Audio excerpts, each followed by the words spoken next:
Саламатсыңар урматтуу окуучулар. Силер менен кайрадан физика теле сабагында жолугушуп отурабыз. Анда эмесе бүгүнкү сабагыбызды баштайлы. Бүгүнкү сабагыбыздын темасы атом ядросунун түзүлүшү, изотоптор деп аталмакчы.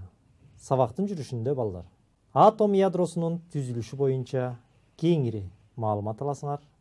Атом ядросуна кирген бөлүкчөлөрдүн касиеттерин аныктайсыңар жана ядролук күч деген эмне экендиги жөнүндө таанышасыңар. Дегеле атомдун түзүлүшү жөнүндө айтканда, биз ушул атомдун түзүлүшү боюнча тажрыйбалар жүргүзгөн англиялык окумуштуу Эрнест Резерфордтун тажрыйбаларына кайрылдык элек. Жана Эрнест Резерфордтун атомдук модели туура модель катары азыркы кезде дагы колдонуп келе жаткандыгын сөз кылганбыз. Кана ошолорду эске салып көрөлүчү.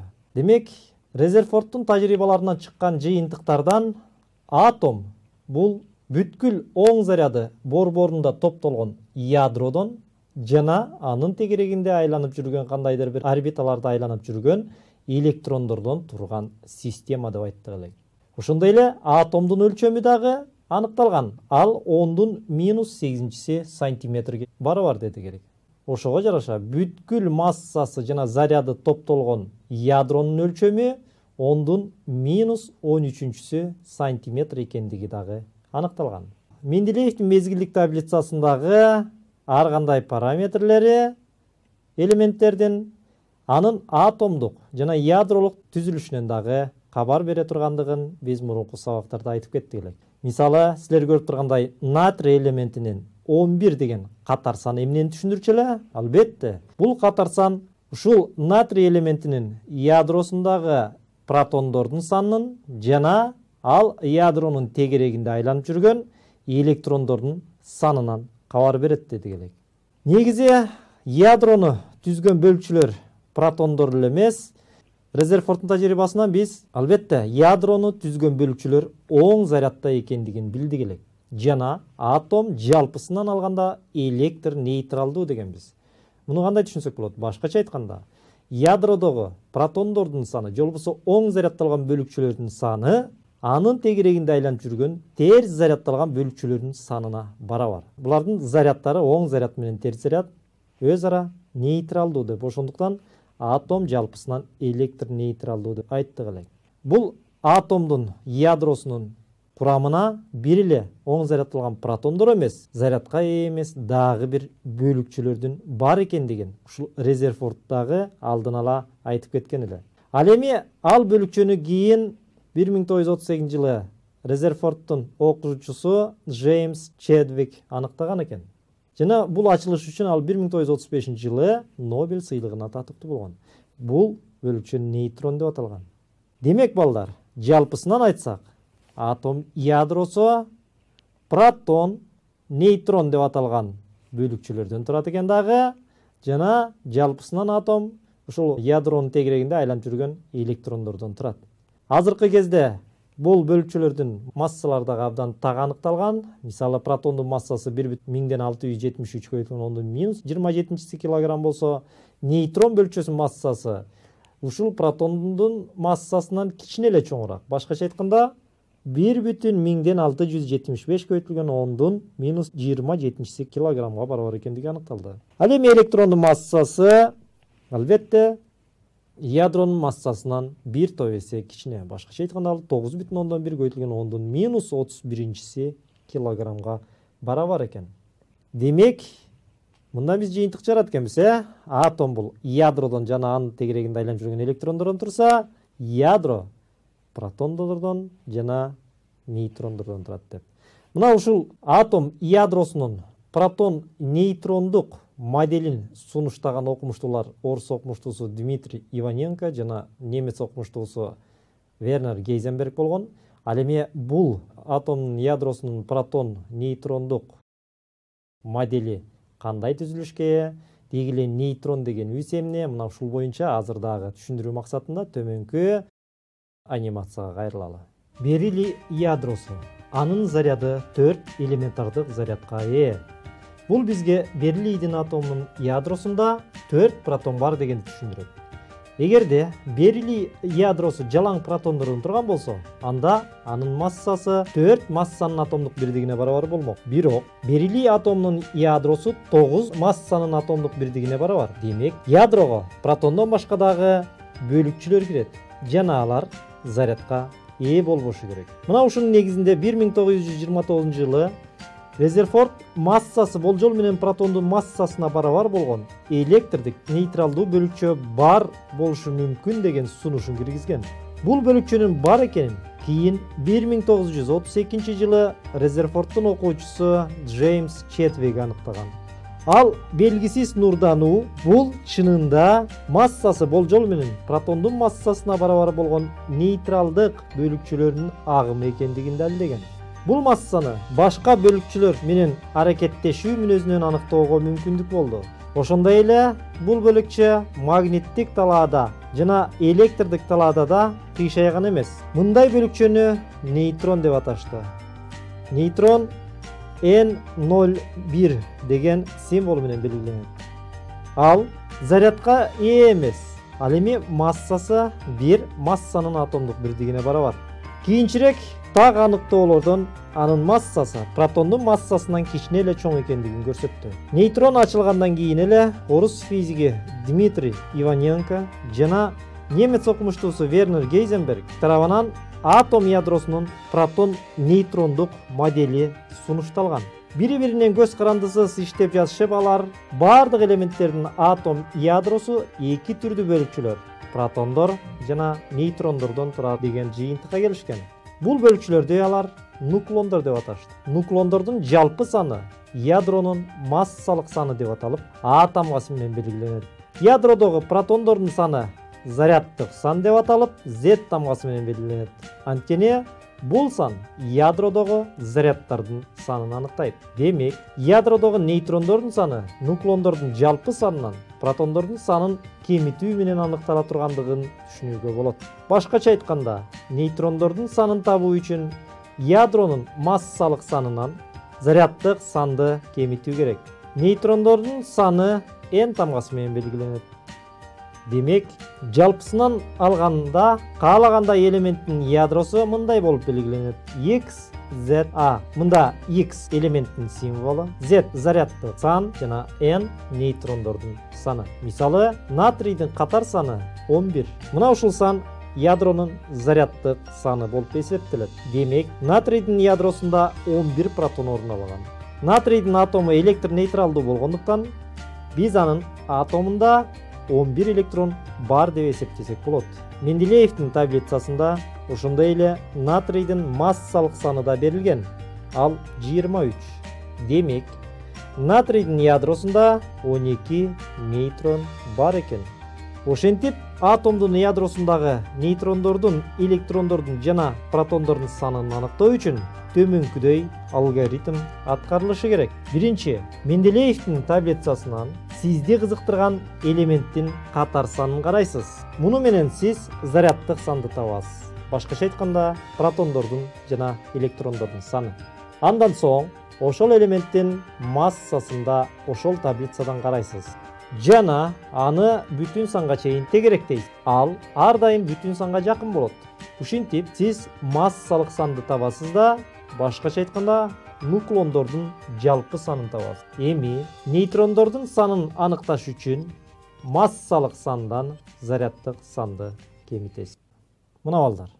Демек, бул айтылгандар боюнча атомдун ядросу оң заряддалган протон деп аталган бөлүкчөлөрдөн жана массасы протондун массасына барабар болгон болжол менен жана зарядка ээ болбогон нейтрон деп аталган бөлүкчөлөрдөн турат экен.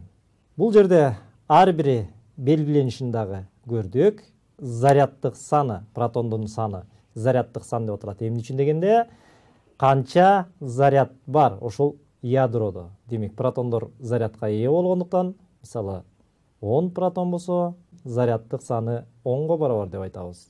Ал эми N деген бул жерде нейтрондордун саны. Ал эми А дегенибиз массалык сан, же болбосо нуклондордун санын берет экен.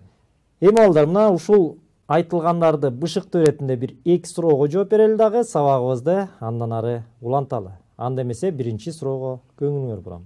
Гелий атомунун массалык саны канчага барабар? Биринчи 2, экинчи 4, үчүнчү 6, төртүнчү 1.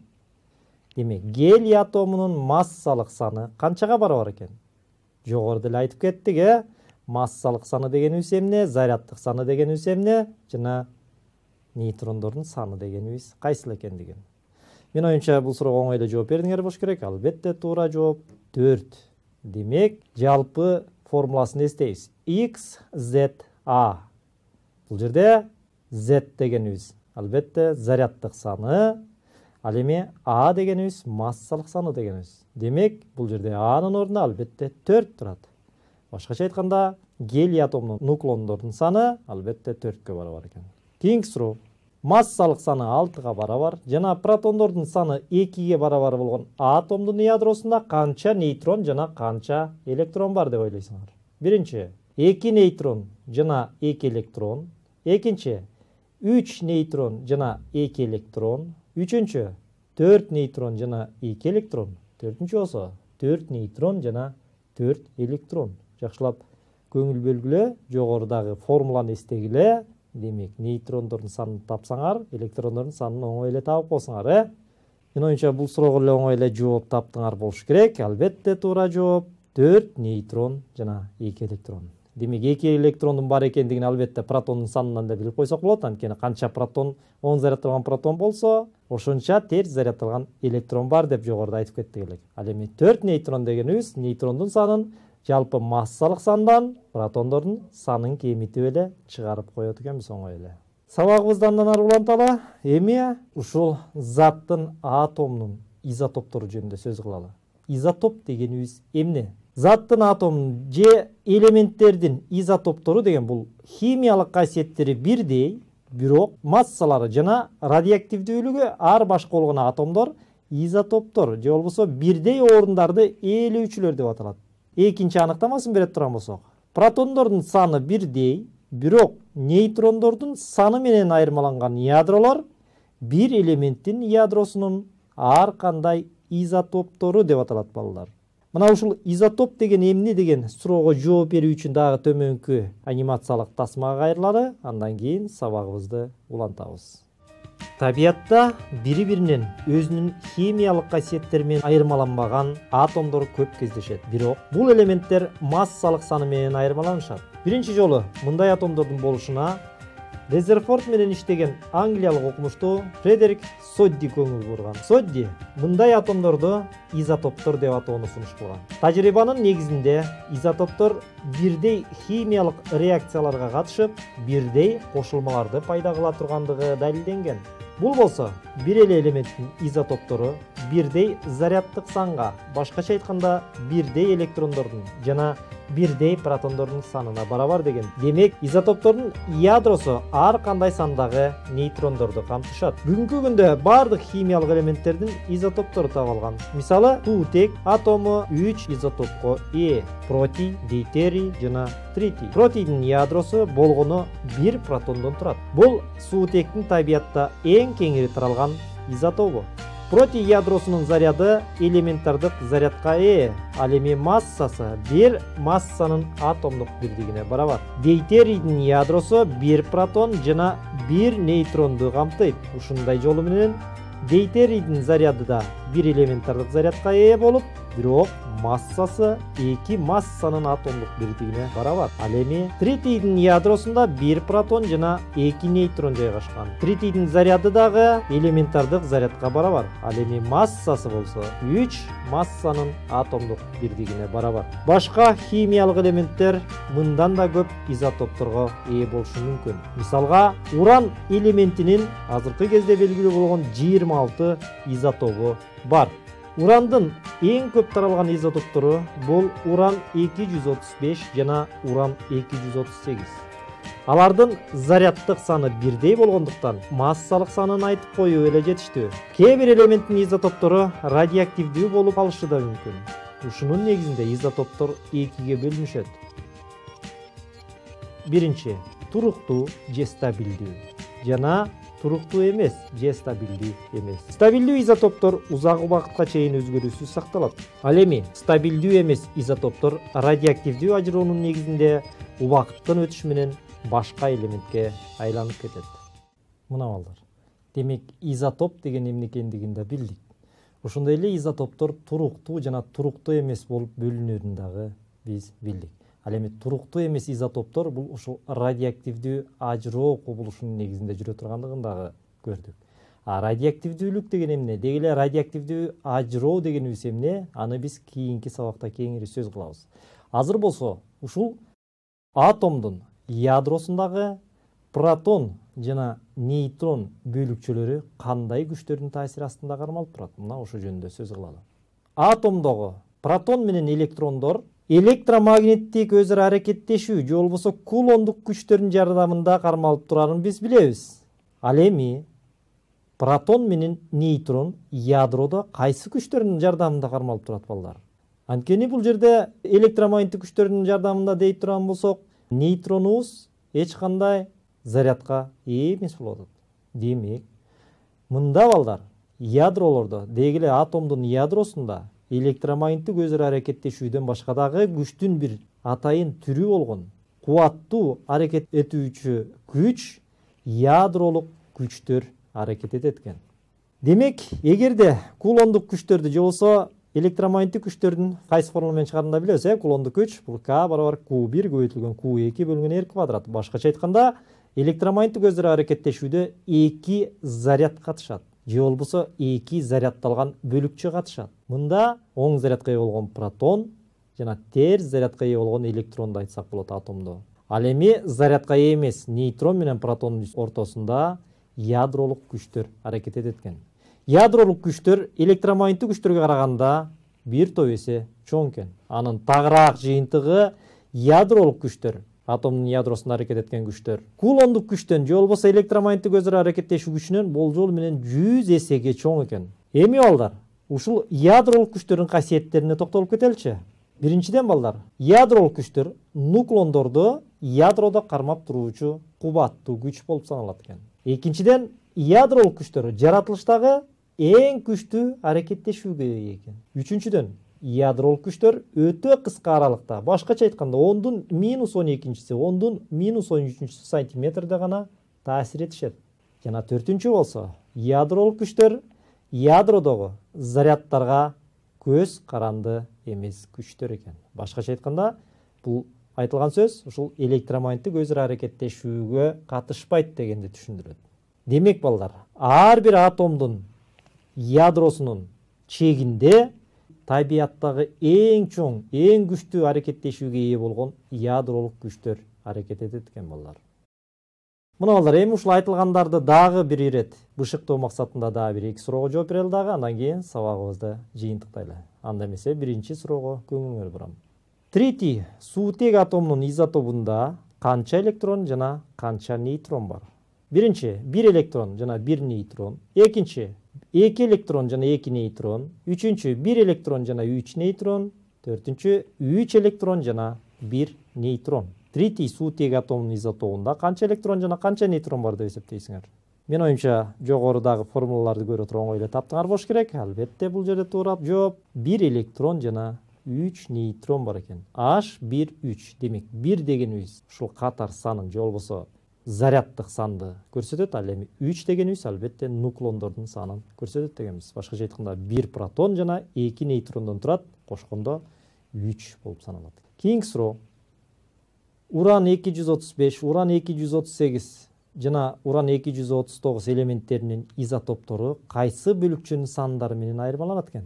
Биринчи электрондун, экинчи протондун, үчүнчү нейтрондун, төртүнчү фотондун болушу менен айырмаланат экен. Ушул элементтин ядросунда кайсы бөлүкчөлөрдүн көп болгондугу же аз болгондугу менен айырмаланышат экен бул изотоптор бири-биринен.